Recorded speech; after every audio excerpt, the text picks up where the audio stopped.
lagi dengan saya Elsa Viola dari Prodi Sistem Informasi semester 2 Fakultas Ilmu Komputer dari Universitas Darmas Indonesia.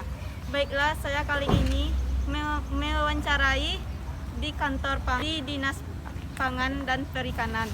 Ya, Pak, selamat bertanya kepada Bapak. Ya.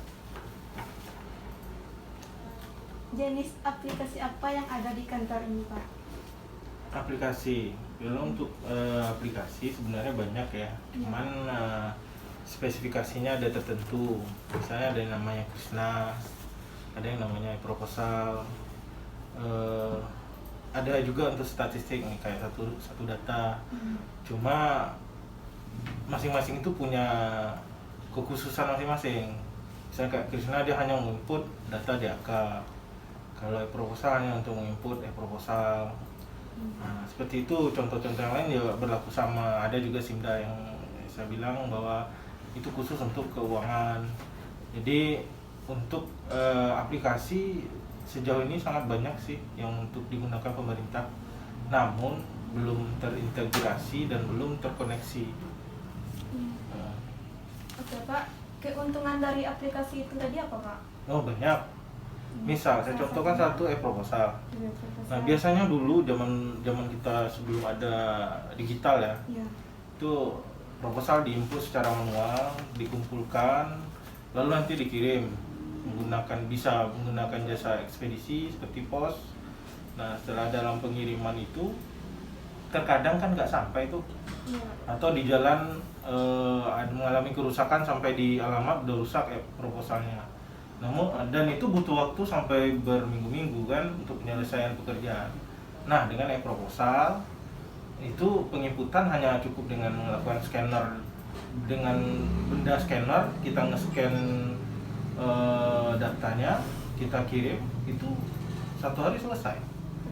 Nah, sementara yang sebelumnya dengan penggunaan manual kita bisa sampai beberapa minggu kan. Nah, jadi penghematan waktu, efektivitas, efisien, sehingga pekerjaan yang bisa dilakukan 2 hari harusnya itu bisa 3 minggu bisa jadi 2 hari gitu.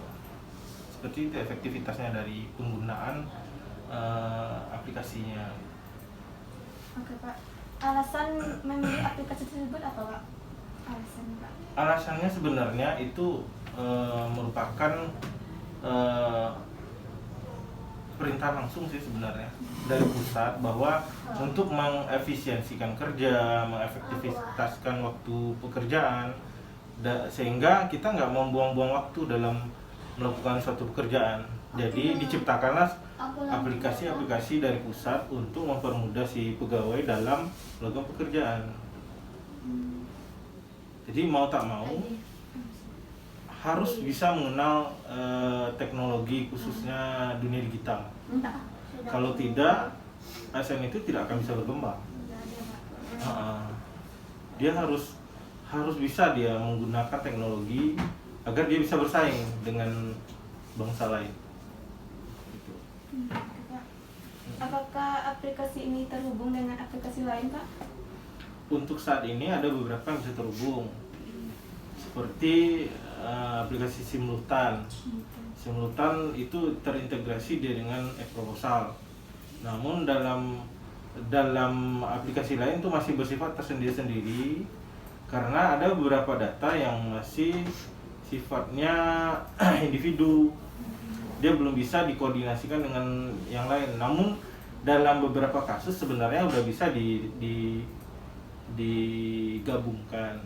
Namun satu lain hal, misalnya ada hubungan antara dinas catatan sipil mengenai data pendudukan dengan data pertanian atau dinas pangan tentang penggunaan jumlah penduduk misalnya. Nah, itu terkadang kita bingung juga karena belum terintegrasi, jadi belum bisa ditemukan aplikasi yang cocok. Jadi kita masih manual. Jadi dia di samping digital untuk menyelesaikan masalah yang belum terkoneksi, terpaksa manual dulu. Ada yang seperti itu. Tapi kedepannya insya Allah pasti akan terkoneksi.